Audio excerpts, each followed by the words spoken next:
Hey everybody, welcome back. Today we're going to talk about the introduction to rhetorical appeals. We've already talked about what you're going to do in Unit 2, but today I'm going to model essentially what a rhetorical analysis looks like, and we're going to touch very briefly on the three main rhetorical appeals, what they are, how we define them. But I'm going to try to move through those pretty quickly because you'll be watching videos that go into them in more depth here in a while. Let's start with an image. Have you seen billboards like this before? They're dotted all up and down I-35. When I drive into work here in Austin, I pass actually two of these billboards from values.com, though unfortunately neither of them have Mr. Rogers on them. But these billboards are really popular. They're nationwide. They're all over. And they're all like this. They all include a picture on the left-hand side of the billboard. And then on the right-hand side, they have a short, pithy phrase or question, and then they identify a value in red in sort of the lower quadrant, as it were, and say pass it on. And they're all from values.com, the foundation for a better life. So I wanted us just to think about, how does this image work to persuade an audience? What is it trying to persuade us? And all that good stuff. So here in a second, I'm going to be quiet for 10 seconds or so, but of course you can pause the video for longer than that. If you're working on your own, I'd like you to try to answer these questions on a piece of paper or in your head. If you're in class, I'd like you to talk about this with somebody else and just try to answer these 4 questions just using nice, natural, normal language. Who do you think the audience is, if we know that these are billboards that are on the highway? What is the argument being made here? How is the argument being made? That is, how is this working to persuade somebody? And then lastly, is the argument likely to be persuasive? So I'll be quiet now and let you think about that for a while.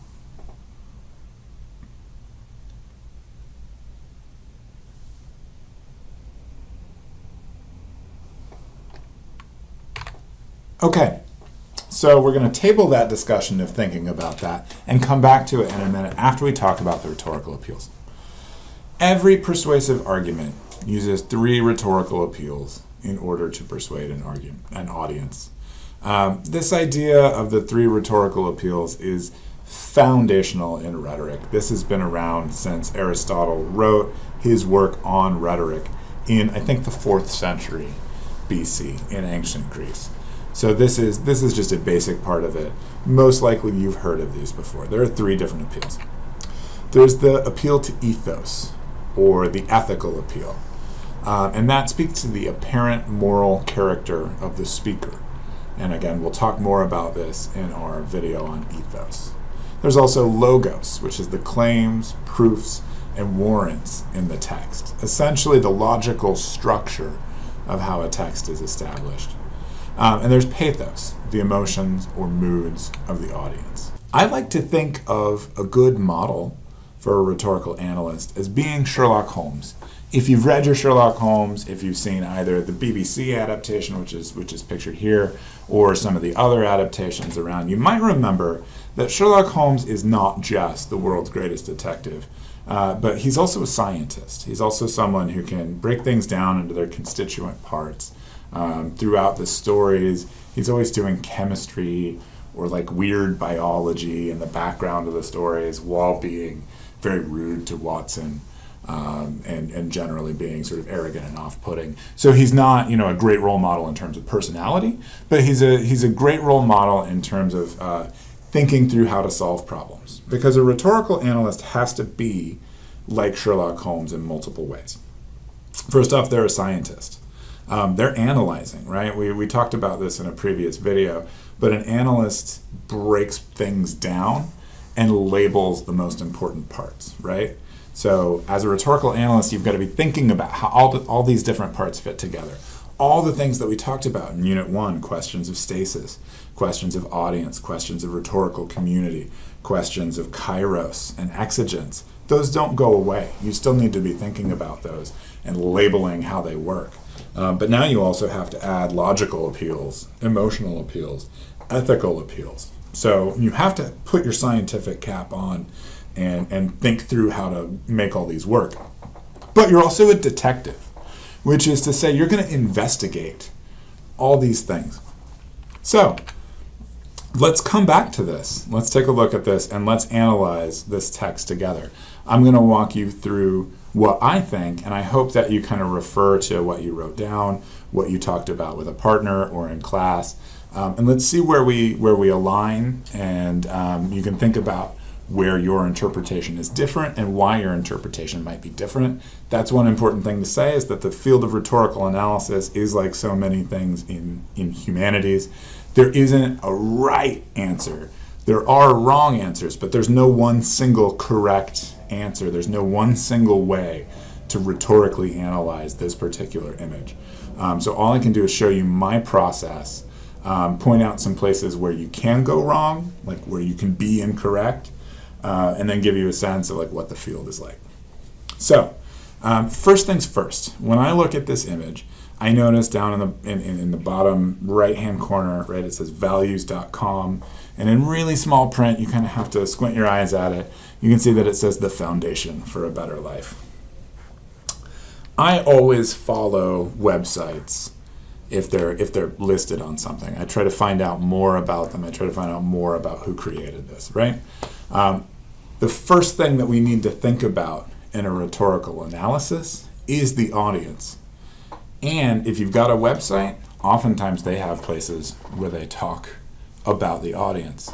So I went to the values.com website, and this is what I found. They have a whole section called About the Pass It On Billboard Campaign, which is what this is called. And if we see here in this first paragraph, sorry for my sort of shoddy highlighting, it says, billboards are an important component of the Foundation's public service effort. These messages depicting heroes of our time are seen across America's highways and on Times Square. Thousands of schools around the world also use our motivational materials to communicate positive values to youth. Okay. So they tell us, right, these billboards are seen on highways and Times Square. So that's a broad audience. But if you'll remember when we talked about audience, we said there's no such thing as a general audience. And even these billboards, which are along highways, don't have a general audience, right? They do have a specific audience. That's American with cars, Americans who take highway transportation, Americans who are residents of cities, and then particularly Americans who are residents of New York City, since they very specifically state, right, that these messages are seen on Times Square, right? So that's our first audience.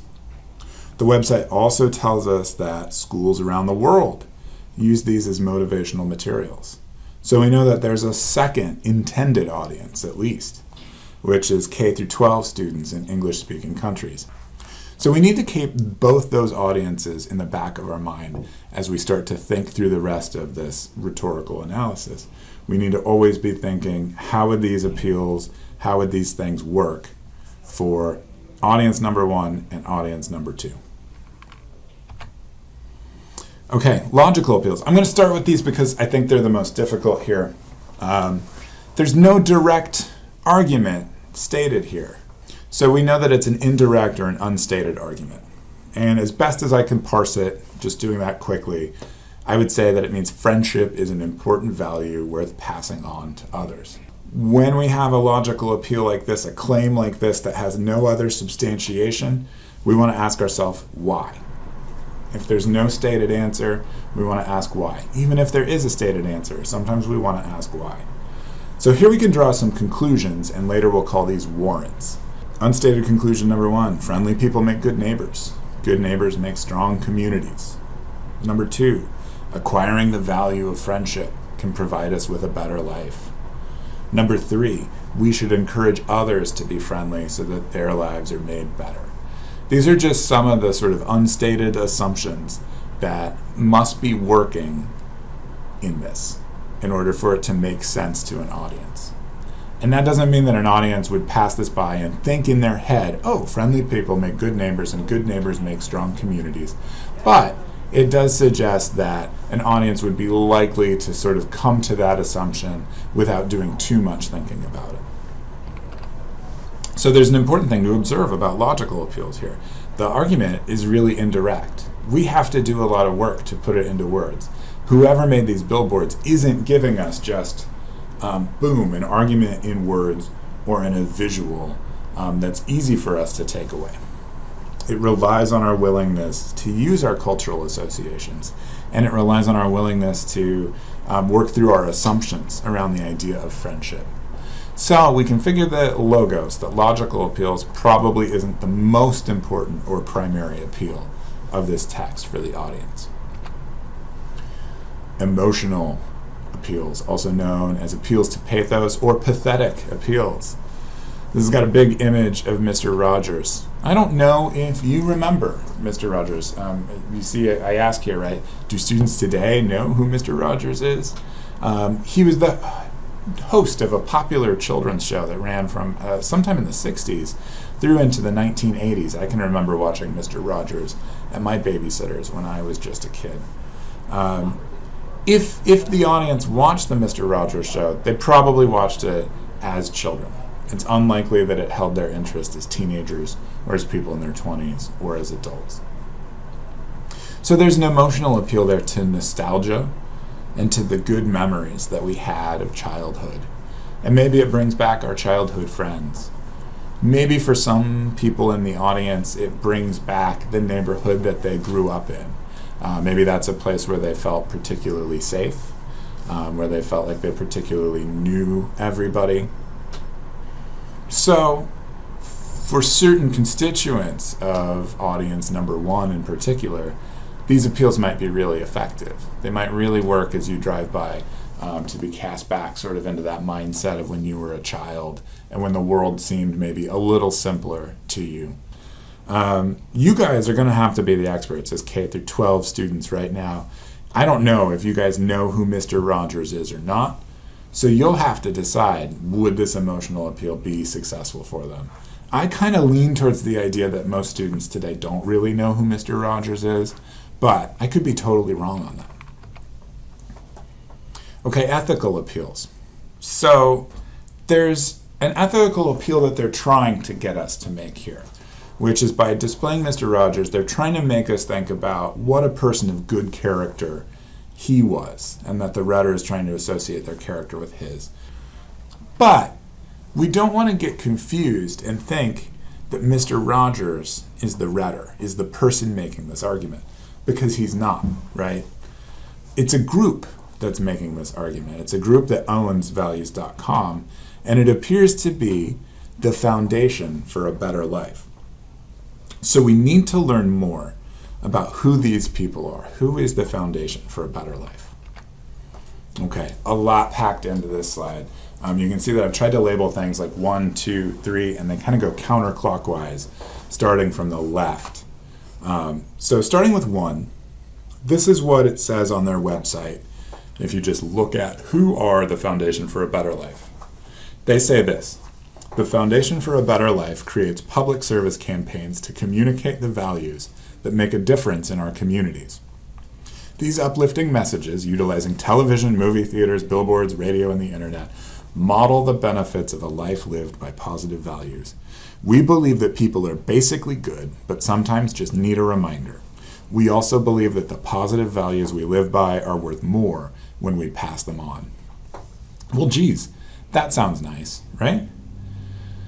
I did a little more digging because I'm a pretty savvy reader of these things, and I felt like there was an agenda involved in this that they're not making clear on the surface.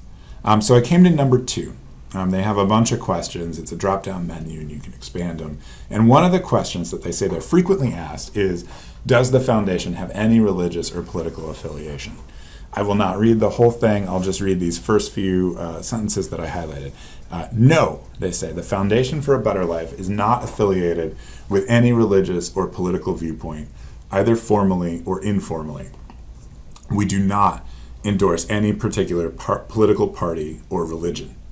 And then they claim that they examine their messages to make sure that they're all nonpartisan, that they focus on commonality. Okay, great.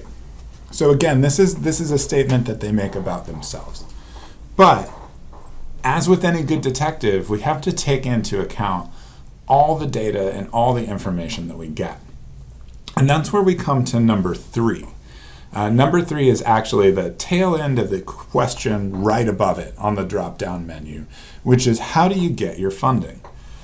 And they talk about a broad variety of places that they get their funding, but then they say the majority of our funding for support and for our expenses comes from the Anschutz Foundation.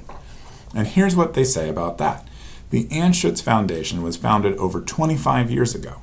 It supports a broad variety of charitable activities that have a positive impact on people in the areas of education, healthcare, human services, mental health, arts and culture, and public policy. Great so far. Here's a sentence where things get a little more tricky. The Anschutz Foundation believes in individual and family values and the free enterprise system and seeks to promote those concepts. Okay, so we know that the Anschutz Foundation seeks to promote certain concepts. These things that have underlined in sort of black pencil, individual and family values and the free enterprise system. If you remember our discussion of rhetorical commonplaces, these are rhetorical commonplaces. That is, these are statements that to members of a particular group should help them to recognize that they identify with that group. If people talk about family values is a phrase, a commonplace that's normally associated with conservative values, conservative political values. Likewise, if people talk about the free enterprise system, that's often associated with a particular form of economic conservatism. So we actually have a rigorous challenge here. This is a real-world way that we have to think through this. On the one hand, the Foundation for a Better Life tells us that they don't have any religious or political affiliations. On the other hand, they get their funding from a group that seems to be indicating that they have some conservative affiliations. I think as a good detective, one great rule for rhetoric as well as for many other things is to follow the money. That is to find out like who's paying for something. What are the values of this group that's paying for something? So I did a little more research on the Anschutz Foundation. And I'll have to apologize, this slide is actually out of date. I couldn't find anything up to date that just sort of gave a list of what they're doing. So this describes the Anschutz Foundation as of like 2013. They may well have changed their activities since then. We won't go through all of this, but you can read for yourself and see that they're funding anti-science, anti-union, and anti-civil rights activities, which are often markers of someone who's associated with a far-right political viewpoint. Kind of a surprise to discover that this group that claims to be a foundation for a better life and nonpartisan is funded by a group that's actually doing quite a bit of conservative political funding. So, what do we do with this information? And I really mean that as a genuine question. This is where rhetorical analysis gets challenging, but also gets fun, because it's up to you to decide. You have to choose. Do you think that the strong likelihood that there's a hidden political agenda behind these billboards, do you think that compromises the ethos of the Foundation for a Better Life? In other words, the fact that they kind of lie to us on their website, do you think that's likely to bother people who see these billboards, who view these billboards? Do you think if the intended audience found this out, it would affect their trust of the rhetor? I personally, me, Dr. Potocek, I think so. I think that the website is disingenuous about the relationship. I don't think it tells us the truth. I think that they're trying to hide the fact that there is a political message in these signs. You might not agree, and that's okay. As long as you can demonstrate to me when you write your paper that you've considered these things, that you've done some research, that you've found this out, I think it's totally legitimate to say, I don't think most people who drive by these billboards ever go to values.com. And if they do, I don't think they care about the fact that it's not totally true. That's fine as long as you can demonstrate to me that you've done the research to know that. So this is how I would conclude. This is if I were outlining my rhetorical analysis, this is what I would think. I think this argument's unlikely to persuade either of its target audiences if they recognize that the rhetor is acting in bad faith by misrepresenting the rhetor's intentions. However, if the audiences don't recognize that, audience number one, which is that audience of people with cars and people who live in New York City, they may be persuaded. Because I think the emotional appeals to nostalgia and the indirect logical appeals to communal values are pretty successful in this. My suspicion is that audience 2, K through 12 students right now, are unlikely to be persuaded by this text. Because I don't know how likely many of them are to recognize Mr. Rogers. You guys may be shouting in your class right now, of course we know who Mr. Rogers is. In which case, I'm wrong, right? But I think they're not likely to recognize this, and that's going to make the emotional and the surface ethical appeals ineffective. Great. That's what you're going to be doing in Unit 2. You're going to be breaking the text down with kind of that level of rigor. It takes a while. I want you to know it actually took me probably 3 hours to kind of put together this particular lecture set of slides, because I spent a lot of time researching, like, who are these people? How does this work? Just to get to like sort of this set of conclusions. So don't think that this is a process that you can just do in like 15 minutes when you look at a text. It's going to take some time, and you're going to have to actually do some like unguided research. You're going to have to question things. And we'll talk more about that as we move on. Okay, there is, as always, a brief quiz after this. Thank you so much for paying attention, and I look forward to talking with you more specifically about the 3 rhetorical appeals in our next videos.